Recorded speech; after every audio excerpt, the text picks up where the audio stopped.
মেম সাহেবের মেজাজটা একদম বিগড়ে গেছে দেখছি। হ্যাঁ, এসব কথা আমার একদম ভালো লাগে না। কেন? সেদিন তোমার বাড়িতে ওই একই কথা শুনেছিলাম। কবে? যেদিন তোমার দাদা বৌদি আমার একটা ছবি নিয়ে আলোচনা করছিলেন। মনে করো সেদিনের কথা, তুমিও তো ওখানে ছিলে। এই নাও, এই সেই মালার ছবি। মালা? কে মালা?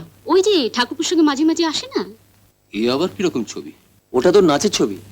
দেখ অশোক, লেখাপড়া শিখেছিস, একটা চাকরি বাকরির চেষ্টা কর।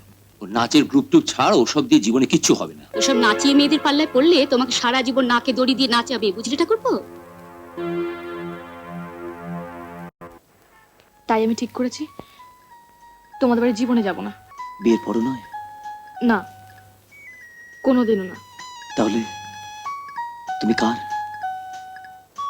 তোমার, শুধু তোমারই।